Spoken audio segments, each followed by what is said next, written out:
Thank you very much, Honorable Speaker. The President has made it very clear that he appeared before us in pursuance of Section 77(1) of the Constitution, which makes it mandatory once a year to appear before us to deal with three fundamental pillars. He should tell us the operations of his government, the administration, the state of affairs of the country. This is the most important encounter between the executive and the legislature. Honorable Speaker, we did have what appeared to be differences regarding what should happen after the delivery of the speech. Honorable Speaker, the Constitution is very clear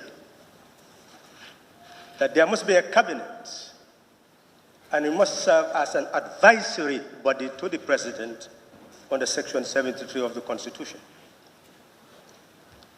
And that cabinet under Section 74 must also be accountable, not only to the President, but also to the National Assembly. But that's not why the President appeared before us and why anybody should represent him. Section 76 asserts that the President is the executive. Executive power resides in the President, and it is exercised directly or indirectly through the Vice President and ministers. That is why he or she, whoever the President may be, becomes the custodian of executive power. And because the person is the executive, that is why Section 77 creates that fundamental pillar of linking the executive to the National Assembly by making it a requirement under subsection 1 to appear before us once a year, and under subsection 2, we may also ask that President to appear before us, but under subsection 3 must be represented by the Vice President. That is what the Constitution requires. And under subsection 4, since ministers, Vice President may indirectly represent the President by exercising direction and control over ministries under Section 81 of the Constitution, that is why they are also given the latitude to appear before us when they are called, or to even come to answer to any matter that deals with their department. That is the constitutional framework, and that is why this body called upon the executive to appear here, represented by the Vice President, to deal with the speech of the President. Honorable Speaker, one thing that should be very clear, and let me clear it, on page 48, the President did say, "I now have the singular honor and pleasure to declare the 2019 legislative year officially open." We should strike that out. It has no place in this document. Under Section 97, we determine our sitting. The only sitting that the President has something to say is when we force it after an election. But after that, we determine our own sitting. Nobody opens this parliament. We are completely independent. The only provision which he has already quoted is Section 71, Section 77(1). So in that respect, Honorable Speaker, the fitting name for this address is what this parliament has actually advocated for, State of the Nation Address. And we hope that next year, that is the only element that will be in this document. Honorable Speaker, The President began on the page 6 to deal with the finance and economic sector. According to him, there has been growth in GDP, rising to 6.5 in 2018. He's talked about the improvement in foreign inflows, ensuring that our development partners are also contributing to our development, including remittances and on tourism. He has emphasized that our gross international reserve is projected to increase to 4 months of imports of goods and services. He emphasized that the exchange rate of the dollar remains stable and attribute this to market confidence that should be out of the question. We are even questioning the existence of a market, not to talk about market confidence. And of course, increased inflows from private remittances. That is absolutely, correct. Honorable Speaker, the President gives the impression that the economy is actually recovering and that we are now moving to a turnaround in the economic difficulties that we are having. Honorable Speaker, the figures do not speak in support of that nation. Honorable Speaker, it is important for this National Assembly to gather the facts.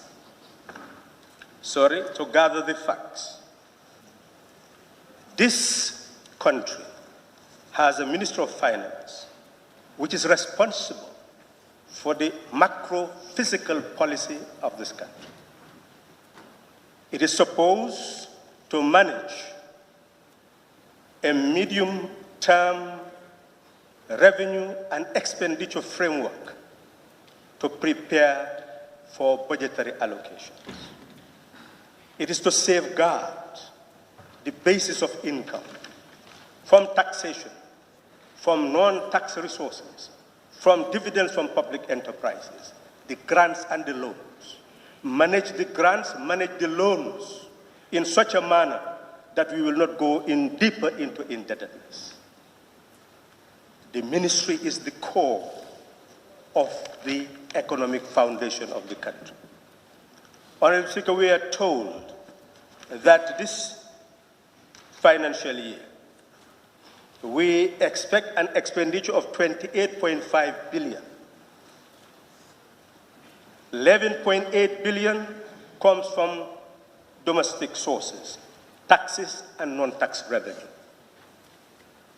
If you look at the budget, you will discover from the revenue sources that the private sector, in terms of contributing to income, contributes about 1 billion in 2017 and another additional point-something billion in 2018, maybe 1.2 billion.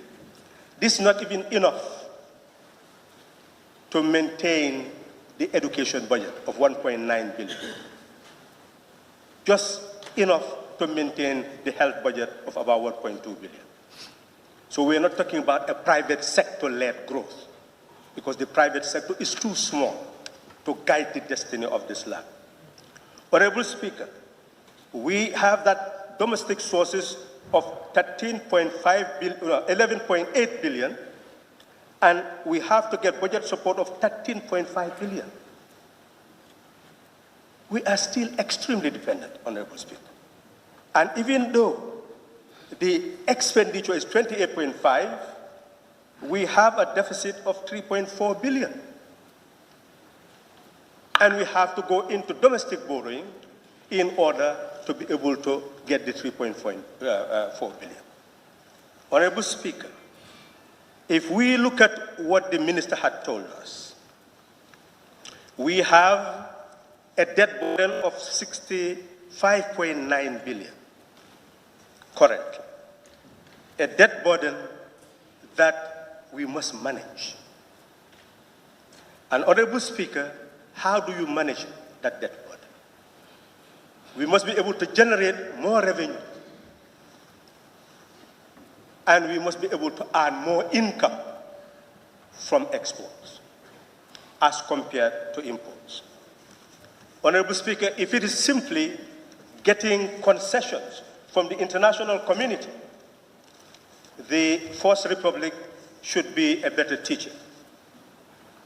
On the 1st of August, 1985, the President of the Republic told the nation about the difficulties that the nation was experiencing, and quote, particularly about their economic recovery program, in which he said we just embarked in order to revive the economy or to achieve economic growth over the medium term.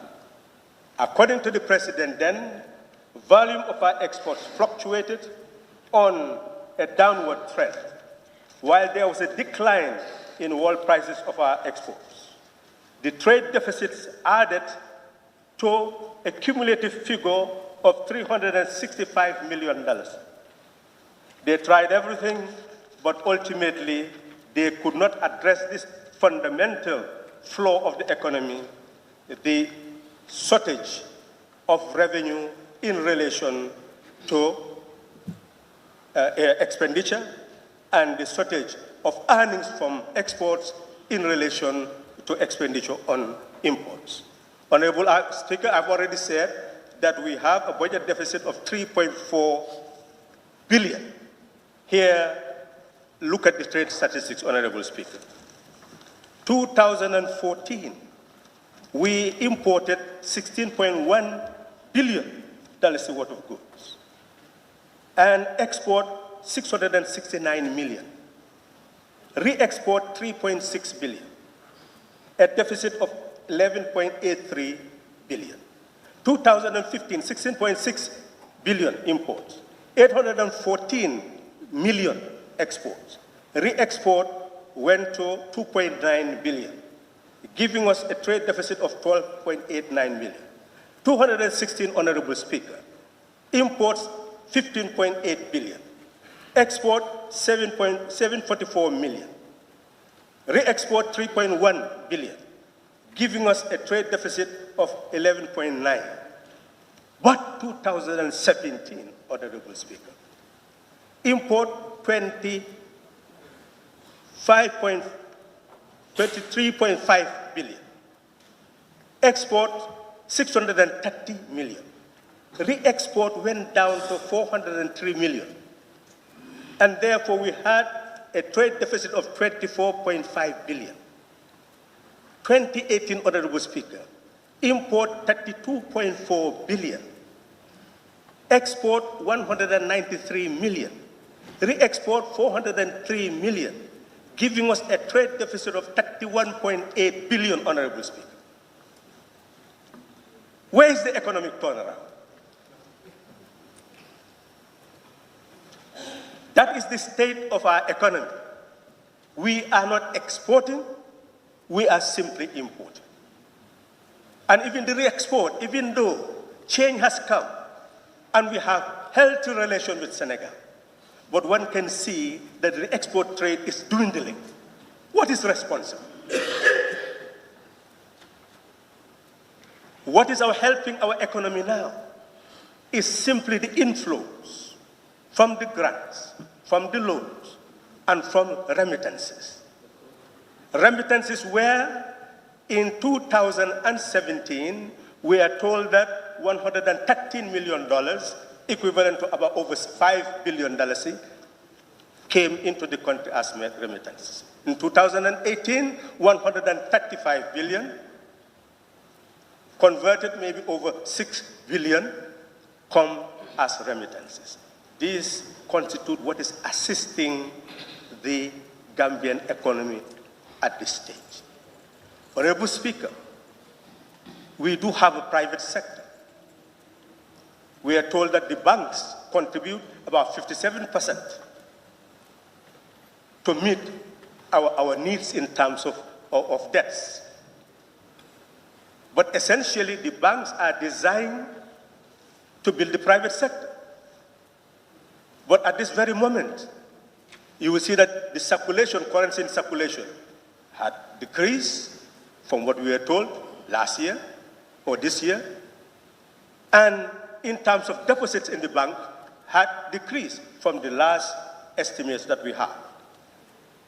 So which means that the absorptive capacity of the economy in building a private sector that is generating employment and generating taxes to be able to invest into our services is clearly not in the making. What is therefore important, Honorable Speaker, is in the short run for the Ministry of Finance to see the need, and that's what the President should have done, to anticipate the challenges and tell us how to remedy it. The Minister of Finance must engage not only in medium-term revenue expenditure framework policy design, but must look at short, medium, and long-term. Long-term being a 5-year period. Look at the tax base and non-tax base, all income earning base of the country. See how they could be expanded. For example, if you look at, Honorable Speaker, Section 149 of the Constitution, it is actually emphasizing our role, and we must not continue to compromise that particular role. It says that where any law confers power to any person or authority to waive or vary a tax imposed by any law, the exercise of that power in favor of any person or authority shall be subject to the approval of the National Assembly. The minister once told us that that will create real anarchy. But the minister must come and explain why that is the case. But to move forward, revenue can be lost greatly by these waivers without properly checking them to see how they impact on development. So at least we can have 6 monthly, semi-annual reports from the minister on the exact, rather than waiting for a parliamentary question, on the number of waivers delivered in a particular period and the reasons for them, and then at the end to give annual reports on the impact of those waivers. Honorable Speaker, this will be a way of controlling what is done that deprives the country of revenue. Similarly, Honorable Speaker, we see the public enterprises. They are supposed to generate dividend to government. We've heard from the minister that there is the gateway, and now they are moving more and more towards liberalization. Honorable Speaker, this gateway, and you call them in terms of GAMTEL, just in 2017, interconnection revenue in 2017 was 408 million. In 2016, 539 million. In 2017, it is seen that just income from Gateway reached over 400 million. By November 2017, GAMTEL had received instruction that that money from the Gateway must be deposited at the central bank. And now we are talking about liberalization. Yet, Honorable Speaker, they will come to telecommunication. The President has mentioned, and I'm mentioning this because of the importance of the public enterprises. If we do not cushion them, support them, they will not be able to pay the dividends that would be necessary. Honorable Speaker, the President has mentioned the broadband, so that I can speed up rather than referring to the document. Any question, I will turn to the page. The broadband, which has to generate a loan, they call it soft loan, of $25 million. How will it be paid? This is a loan which Gamtel must pay. Yet, the gateway that should have enabled Gamtel to earn the income to pay this is now being liberalized. Where will Gamtel get the money? You look at that, if Gamtel was properly managed, Honorable Speaker, you will see that it gets income from international revenue, from local revenue, from telephone rentals, from lease lines, from prepaid cards, 3G internet services, or the services with a properly managed institution. All those other services can meet the cost of sales, all the needs of Gamtel, and what is coming from international connection, that gateway could have been purely devoted into savings. Not only savings here, but put into bond market externally to generate more income in order to support government in dividend and also maintain the institution. It can even maintain GRTS. Honorable Speaker, the Chinese are coming here. We are not isolating China. We are not treating China like a strange animal, different from all those other countries, Americans, who are there trying to gain as much resources from any part of Africa. That is the international game. It's making profit for your own companies and for your own nation. That's the reality. But China came here with a state construction company, built the Supreme Court building, the State House, many other government institutions. It's a state company that did that. They'll generate foreign exchange, put it in the international bond system, go to America and see who is really financing their bond market. Trillions from Chinese dollars going into the bond market, gaining profit so that they can support their own industrialization development. We Africans are sleeping. The source of minerals, the source of wealth.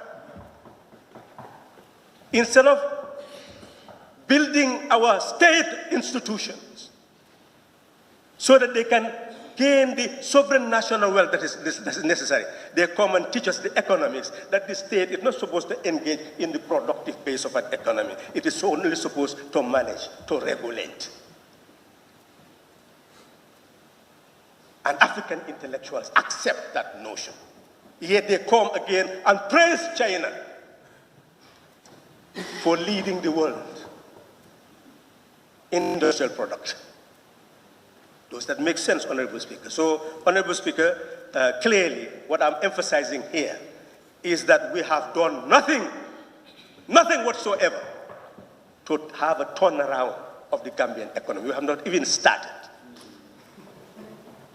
And Honorable Speaker, what should have helped us to develop in this presentation, we should have gone directly into the productive base of the economy, agriculture.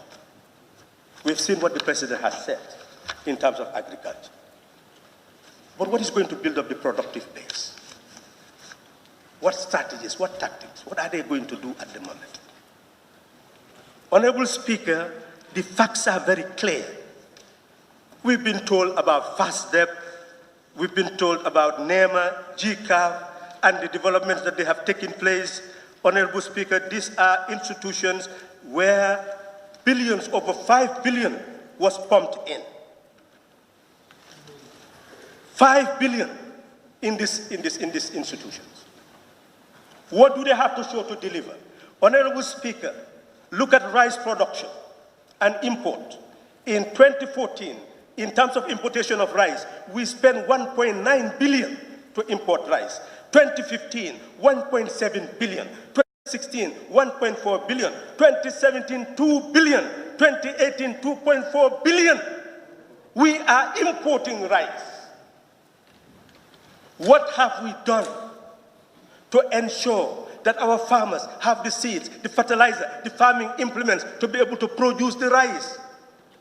That means that 2.4 billion would have been in their hands. That is how you can eradicate poverty. Where is the plan? Where is the program?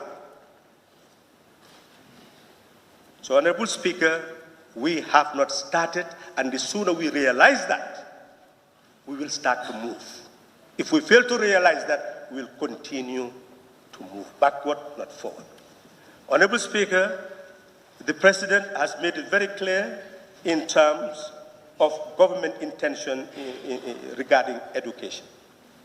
There is no doubt that reform of the curriculum is absolutely essential, and we are told that it is coming, like the member for Nyamina said, very soon. Well, maybe very soon is not a language that should be utilized here, because curriculum do not develop in that way. It's not a very soon matter.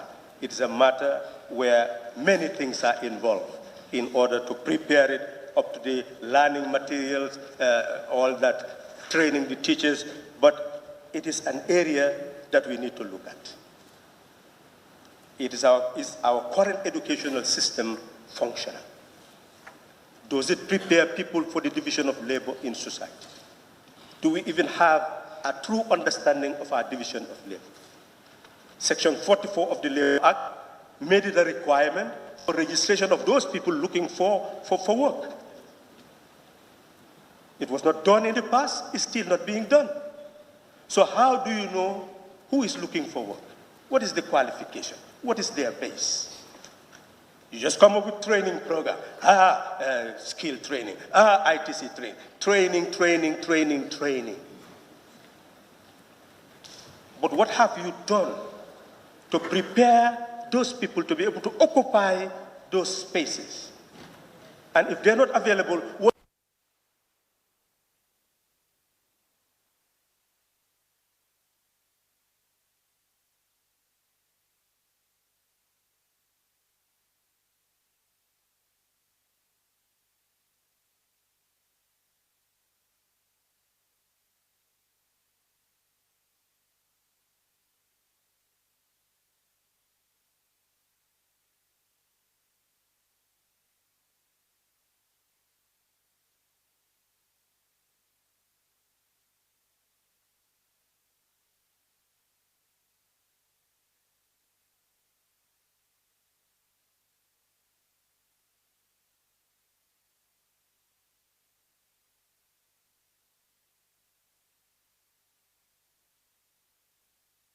on that, and we hope as they work on this document, for the section 102, they should present those documents. It's not a force. It was bring bills here. That's one of those. If you invite them, they must come, that's our question. But their policy is not a matter of force, but it's a matter of good sense. That the executive, in working out policies, must come and present it to this court. And from that presentation and debate that follows, you can add value to this document so that it's national. Honorable Speaker, I must emphasize that the Ministry of Higher Education should go very hard in ensuring that the talents we have in the country are retained and helped. There are nurses, qualified nurses, move to the American university to get degrees. But they cannot afford to pay. And they're moving all over, trying to get scholarship to pay. And afterwards, they move outside because they are needed outside. They are demanded everywhere in Europe. They are demanded everywhere in America. Those are people who will never be deported, who will never be denied visas, because they are taking care of their hospitals and their elderly all over those countries. And we lose them. And we do not calculate the ratio between the nurses and the patients, the doctors and the patient. And we say we are moving forward. How can you have care when the caregiver is frustrated? So it is therefore important, so that I will not continue to give a very long dissertation, it is important to emphasize, Honorable Speaker, and I'll just be very strategic now in my presentation, it is important that the Ministry of Higher Education work out a scheme with that university. Those people are capable of earning income. Pay for them and let them get in the system and even earn and repay. It becomes a debt. I'm not saying that should happen. It's better to give it to them gratis. But even if you cannot do that, then it makes sense to pay, let them qualify, and get in the system and work. And of course, give them the salary that they deserve so that they'll be able to pay you. Honorable Speaker, that is necessary. The same thing with the teachers.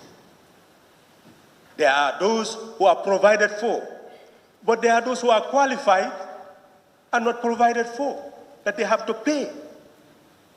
Is that what the country needs? If we say that our duty is to make education to be free for all, that education is a right, that we must prepare people, a generation, for the division of labor in society, so that they can continue to regenerate, to rejuvenate our civilization. Is it fair to restrict those who should teach them by virtue of what their earnings are or their parents' earnings are?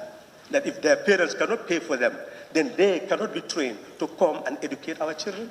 What type of society would allow that? Leave your teachers untrained because they do not have the financial capacity and deprive your children of those who should give them knowledge and give them socialization. Honorable Speaker, it does not make sense. It is important for the minister to look into this matter. And it's also important for the minister to look into this concept, Honorable Speaker, that has been mentioned here in the speech of the President in terms of science. I don't know, that is guided by the 65% science and technology turnaround policy. I don't know currently we are here.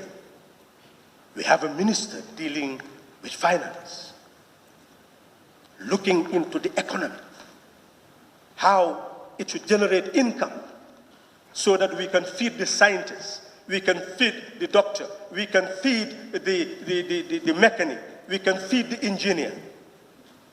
And you want to tell me that economist is not relevant to train?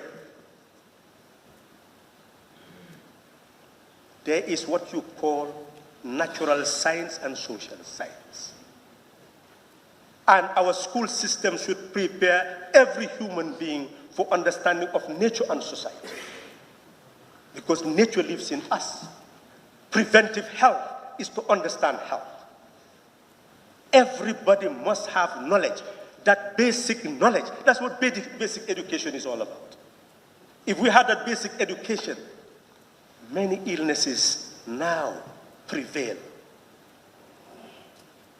which would have really been prevented. So, Honorable Speaker, we need to look at this policy of education again. What is education? How do we prepare our lawyers, everybody, when you go to court, who defends you? So it is important that we prepare our people for all areas of life. Honorable Speaker, women, children, social welfare. Clearly, the policy has not indicated very clearly what is to be done with our children, from early childhood, from hospital, the infants, ending infant mortality, maternal mortality, the tie between mother and child, which is so significant. And it is important that we do not just see it as a health issue. This is a social issue. So what should be the policy? What is social policy? Social welfare is not just giving crumbs to destitutes. You need to come up with a social welfare policy. In other countries, there is a whole social legislation protecting people, pensioners, all aspects of life. Who is actually protecting the pensioners? So we need to look at all these vulnerable groups, group them under social welfare, build up policies, build up laws, build up acts to protect them. Otherwise, it's just chaff in the wind. So, Honorable Speaker, this document is a starting point of the debate. And we should not get too deep into it because the document itself had not given us much meat to really chew.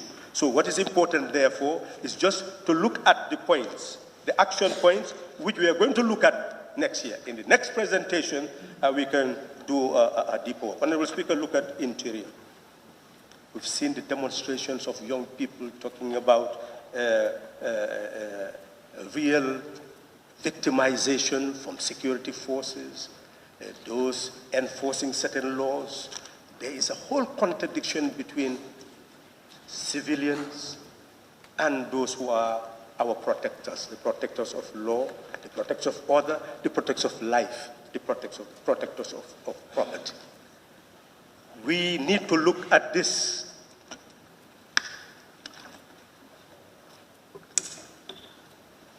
from the angle of change,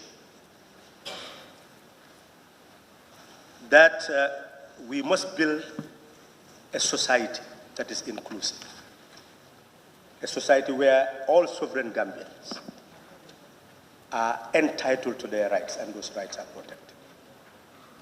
And they must be taught what that society means. So we must move into real civic education. Education of the people and education of those who manage these forces. It's important.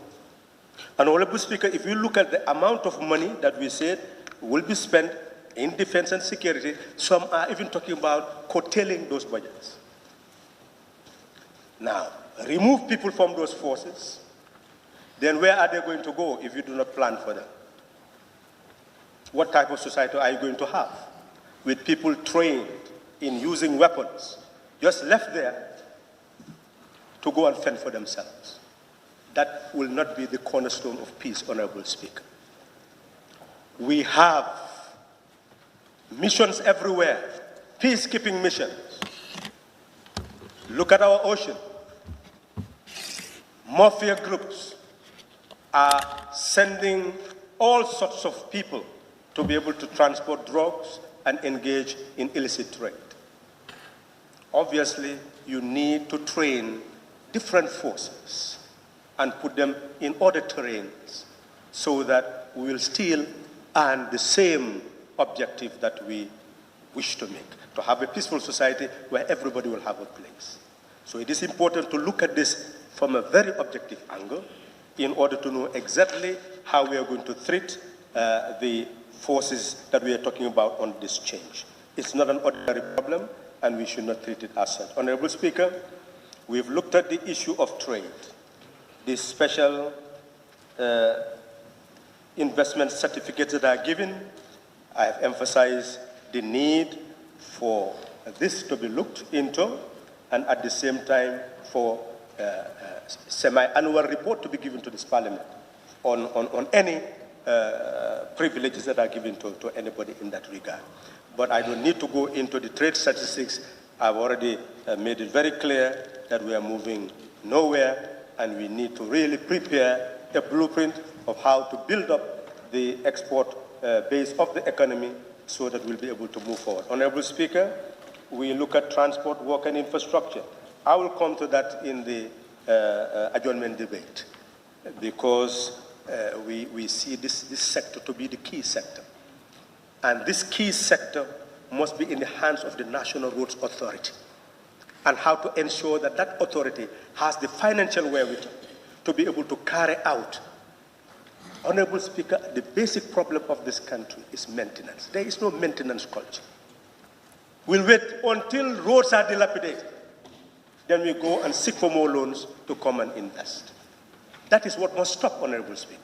And in the adjournment debate, I'll come to that. It's the same thing, Honorable Speaker, me and you everywhere in Serekunda, we've seen the flooding.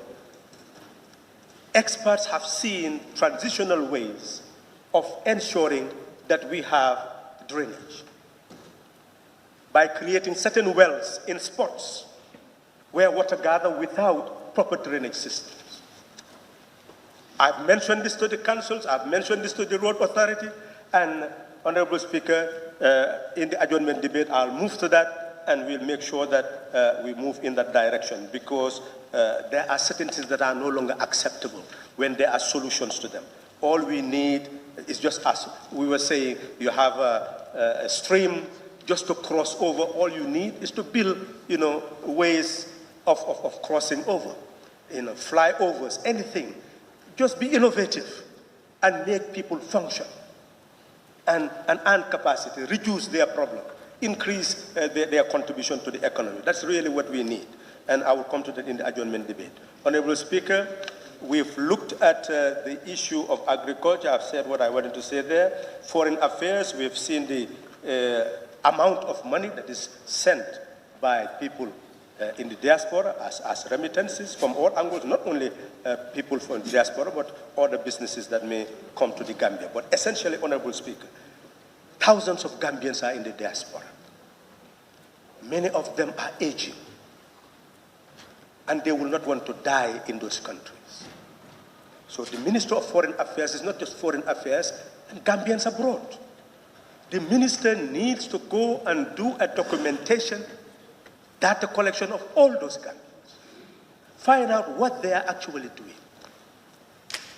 It should not stop at the plan, a national development plan. They must move with speed, and move with speed with demand. There are some Gambians here whom I'm currently meeting who have returned. Their pensions are still there.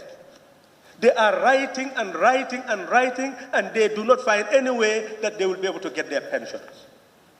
Some for a year, some for 2 years. So it is important that public relations is established at the Ministry of Foreign Affairs, where all these Gambians, whatever their problems may be, will be able to go and report and be received, so that they will begin to articulate what type of relations they're going to have with those countries, so that they will not lose their entitlements and other things. They have children who have double citizenship. How are they to be protected? What gain should they have from those states? How could they even, at a given stage, come and invest in the Gambia? How could they even come to the University of the Gambia at the expense of those states? So there's a whole gamut of relations that we need to build to protect Gambians abroad. Honorable Speaker, those are issues that we'll now tease out in order to prepare for the debate proper. Honorable Speaker, tourism, you do not simply claim progress by counting the number of heads that come to the Gambia. You must determine the out-of-pocket expenses. What we need next year is to tell us what is the out-of-pocket expenses of the tourists who come to the Gambia. Tell us where that money is going, which sector, who is benefiting. That's what we need. Then we know that the policy is working. If that policy is not serving the people, then we know that there is a serious problem. Honorable Speaker, on lands, regional government, and religious affairs. Honorable Speaker, it is important for the President to set up a cabinet working group to look at the issue of appointments of alcalos, termination of alcalos and chiefs. And if they do not do this, I will charge them for being politically motivated in their actions. Let them do a proper study and find out what is wrong. The past will not be repeated. We will not stand for that to happen. Those institutions are established so that they preserve the sanctity of villages. And those chiefs are supposed to be president of tribunals. They are presiders of justice. So it is important that even, that's another matter, constitutional reform, that they are put under the umbrella of the judiciary. Honorable Speaker, we must go into reform of the system, not promoting self-perpetuating rule.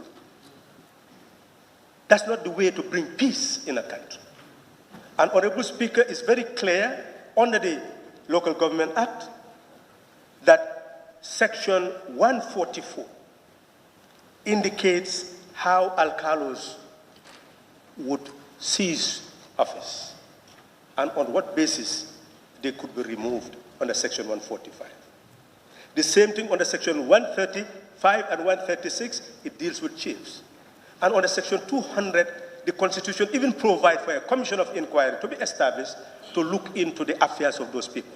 So a government which wants to be transparent, which wants to be just, which wants to govern in a proper manner, will never engage in the past exercises of just simply removing somebody and replacing that person with somebody because you claim that a constitution gives you a right to remove and replace.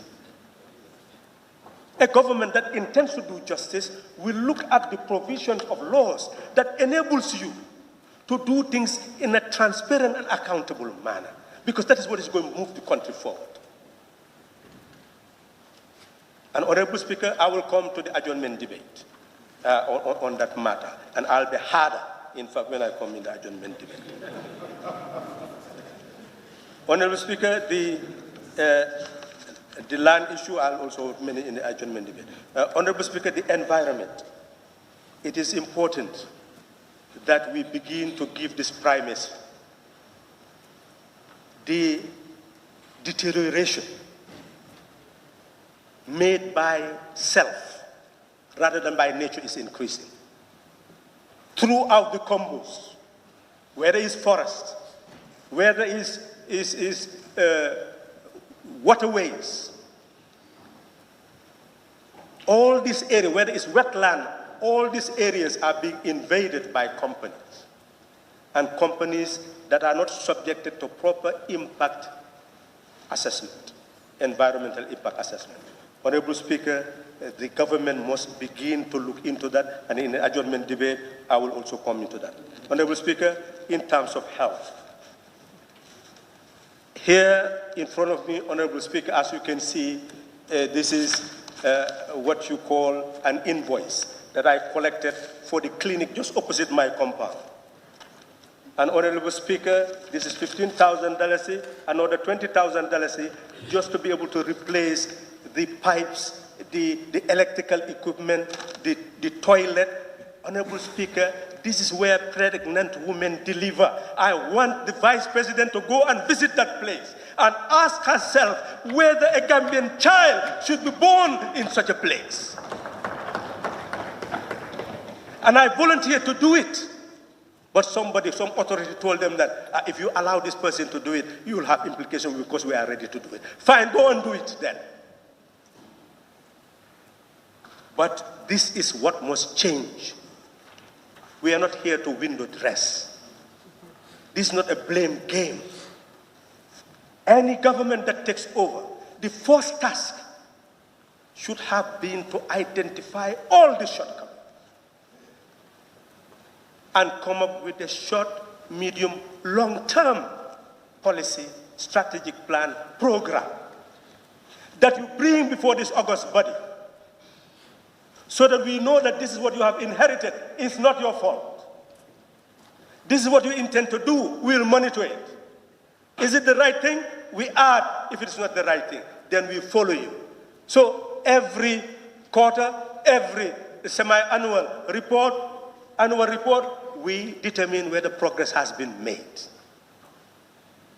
But if you fail to do that, then accept your fault for maladministration.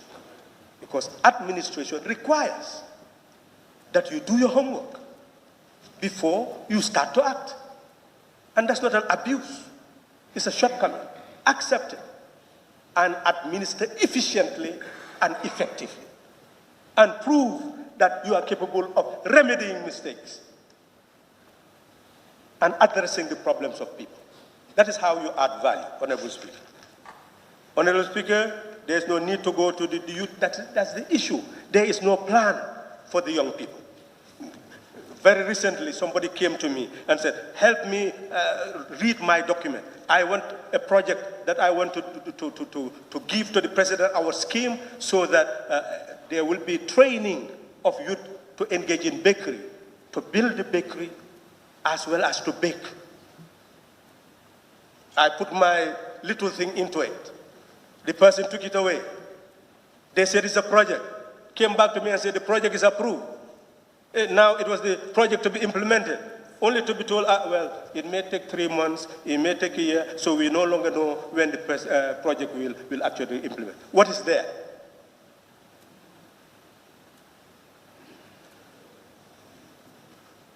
And we say we are running projects for young people to train them.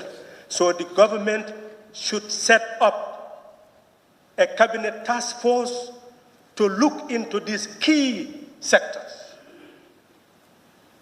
and look into their programs so that they know. Let them not allow others to tell them what progress is being. Let them know themselves so that we can hold them accountable, Honorable Speaker. And if they fail to do so, we'll hold them accountable. If they do so and fail to tell us the facts, we'll hold them accountable. If they do so and remedy the situation, we'll congratulate them. Honorable Speaker, I will leave the others for the adjournment debate, but I must conclude on the note that the President has concluded, because the President deliberately evaded this 3-year, 5-year controversy that is haunting this country. And he should have been the lead person who should make a clear statement before us so that it become an official statement of his position. Since that is not done, I will do it. Honorable Speaker, before 1st December 2016, all these Gambians who are beating their chests, that yes, we wanted, that we are bringing about change so that we can have this. I must say that 99.9% of Gambians never expected that change will happen. That is the truth. You expected nothing after 2016.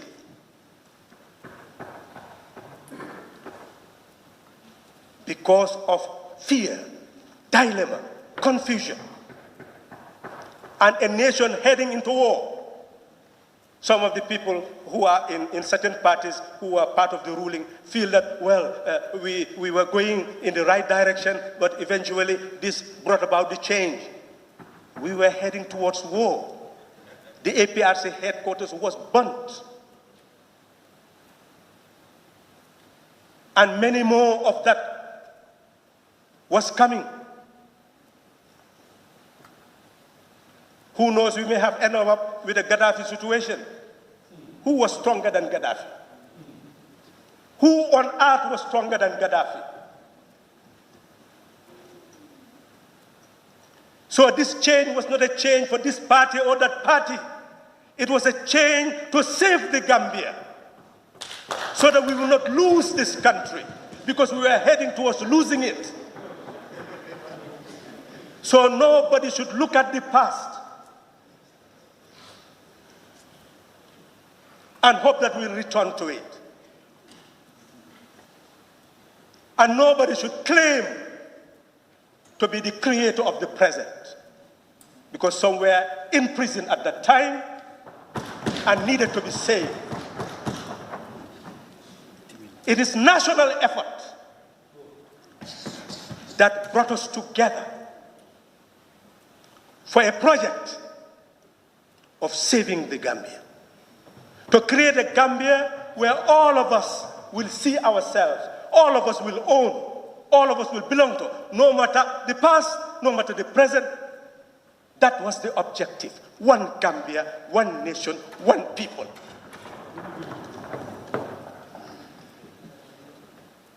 We met together, and I must now declare that humility, I didn't want to make any.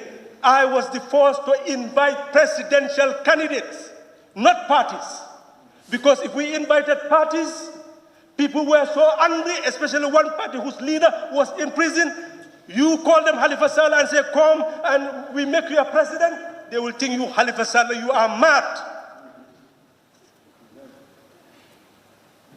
That's why we didn't call parties, we called presidential candidates.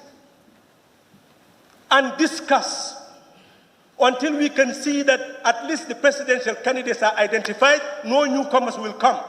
We closed that and went into negotiation as to how to select one of them to be our flag bearer. That's how it happened. Any other thing is fairy tale. And we must thank, and I told him that when I saw him, that you will leave a legacy, and that is Dembo Bojang, that you will leave a legacy if we work together to make sure that this project works.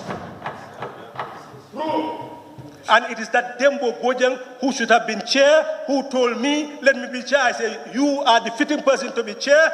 He said, well, I must select Honorable Fatoumata Tambajang to come and join me to be co-chair. He is the one who selected Ajaratu Fatoumata Tambajang to be there because she did not belong to a political party. That is the truth. Any other thing is fairy tale. We met. We eventually agreed because none of us could be president. None of us could sell himself or herself.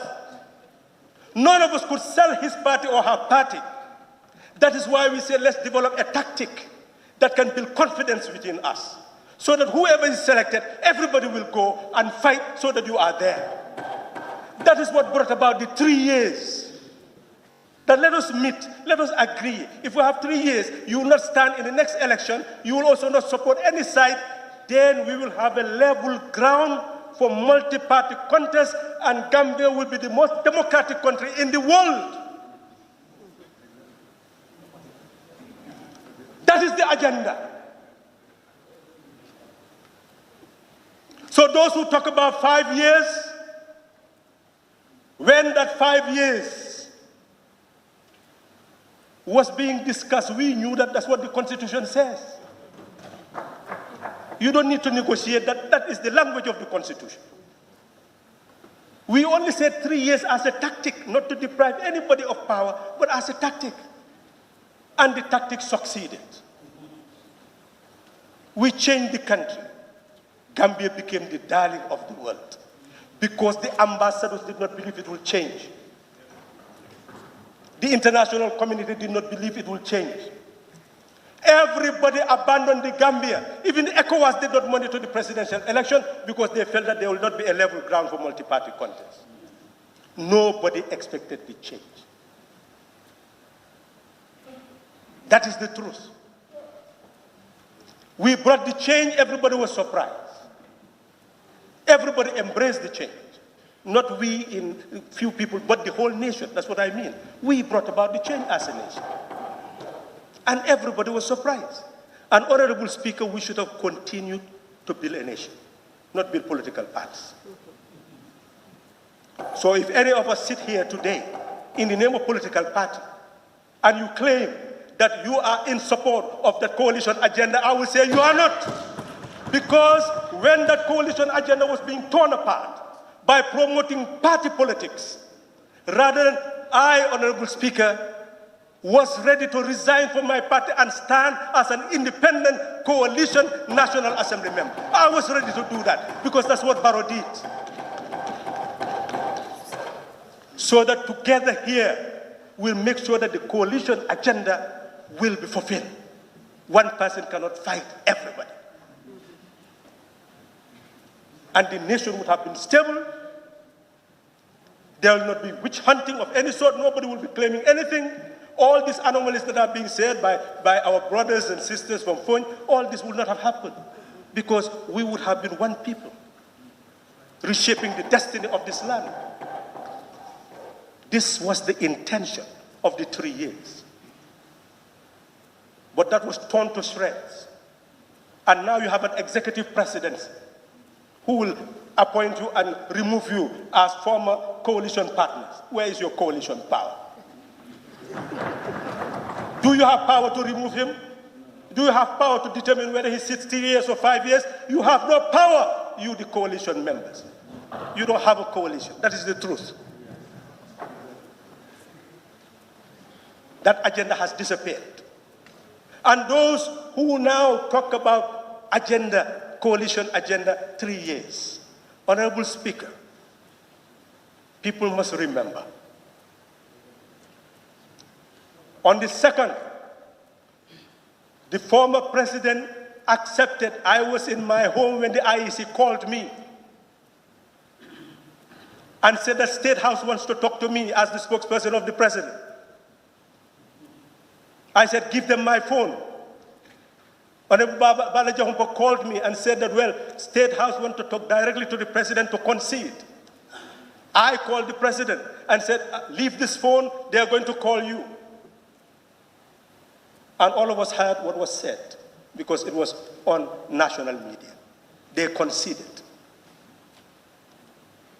Honorable Speaker, 1 week, there was a renege of the position. We knew that there was already a rolling back before you people knew, because we had transitional forces that were supposed to liaise to facilitate the transition. But we were unable to meet. And we knew what that person who was heading their side told us. That's when we knew that vaccination was coming. Eventually, there was a reneging of the position, Honorable Speaker, and I'll come to conclude that very soon. The reneging of the position, what happened? Many people came to us and said, let's get up. When there were troops in the streets, sandbags, soldiers everywhere. And Section 99 of the Constitution says that if the nation is at war, you can prolong the National Assembly and the term of the president. We said, peace. His term ends 18th January. And when it ends, if he continues, he becomes a rebel. Anybody who supports him will become a rebel. That's what we told people. Calm down and wait to claim your victory on the 19th. And when ECOWAS came, they were proud. They felt that this was the most pleasing mission that they have ever carried. When they met people and found out everyone was ready and we knew exactly what we wanted, it pleased them. They accepted that they will also wait for the 19th and they will come and join us in the celebration. But they went and prepared their standby force. We asked them not to issue any military threat because the Gambian constitution says 3 months before the end of the term of the incumbent, we should have an election. So if we have an election, he still has a residue of time left. And we want constitutional legitimacy. We also want electoral legitimacy. We have electoral legitimacy. Now we'll continue until we have the constitutional legitimacy. Let's leave him to make himself an outlaw. That was the decision. We are now telling you, those who are talking about 3 years, that under the Gambian Constitution, Section 65 provides for resignation by any person who is present. And we were banking on that provision and amendments of the Constitution to carry out what was our agreement. But Section 65 of the Constitution says that anybody who is also elected has a term of 5 years. Both are in the Constitution. So if you elect a person based on Section 65 with an agreement that we all cherish to save a nation, and he comes and says that, well, now I'm going to serve 5 years, what are you going to do? Overthrow the person?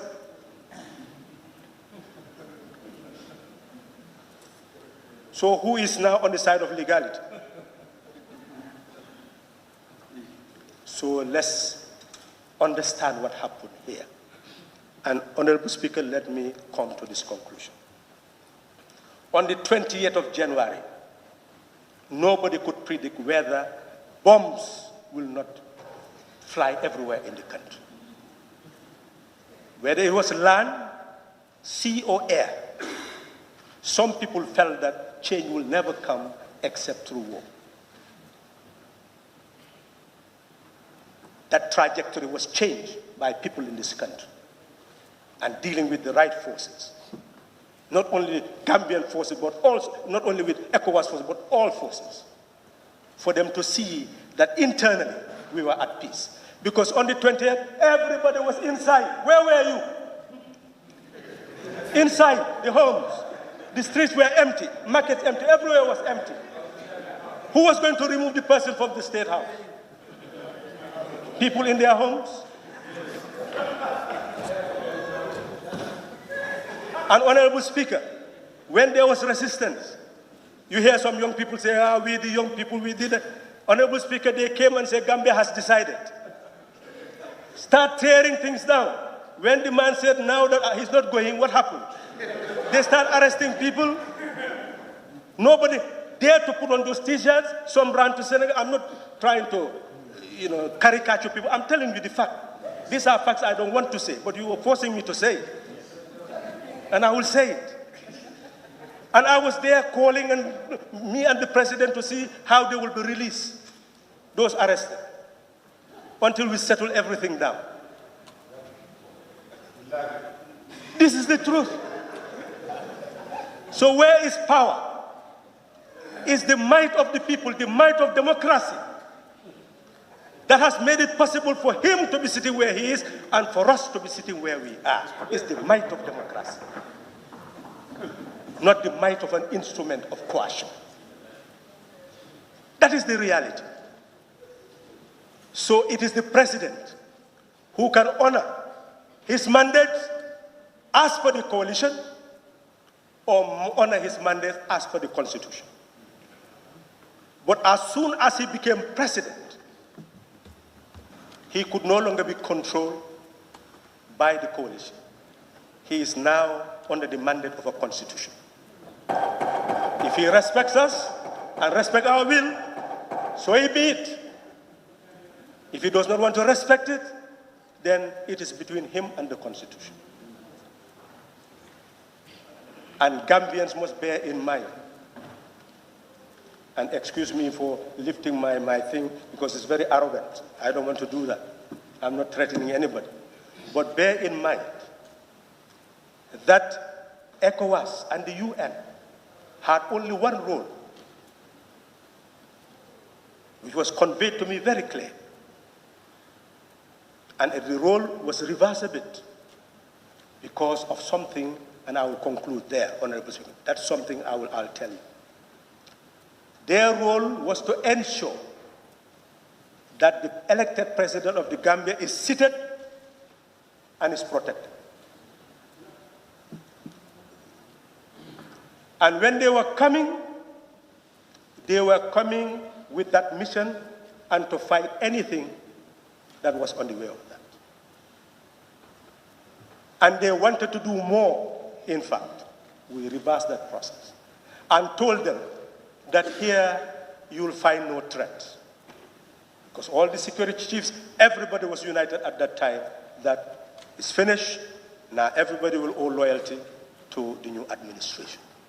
So they were told that they will receive no threat, and they came in and received no threat.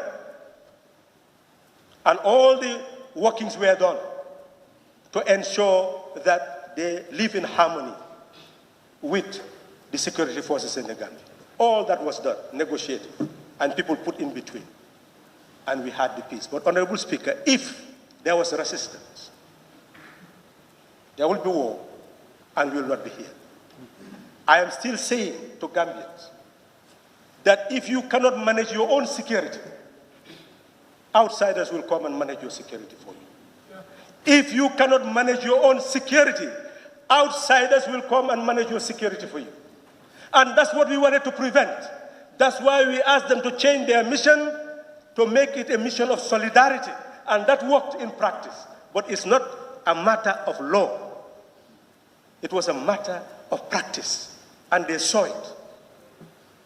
That's why they came and mellowed, and nobody could even see them, to the point that they were playing football because of the peacefulness. Because they saw that on the day that President Barrows was coming, thousands of people from the airport to his home were in the street to welcome him.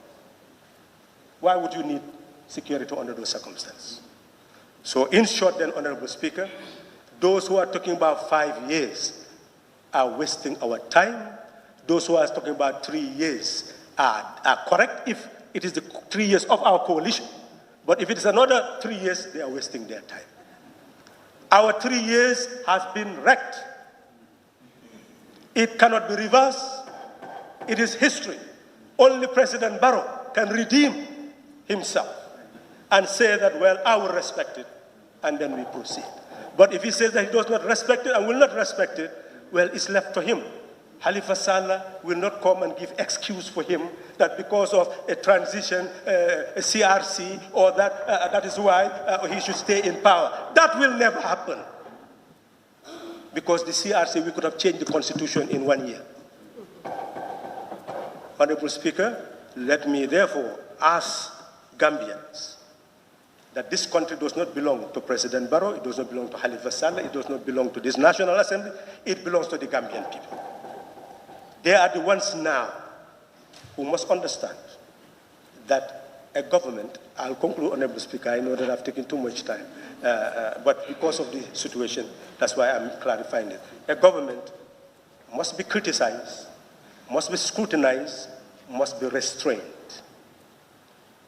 and then must be changed according to the Constitution if you believe in democracy.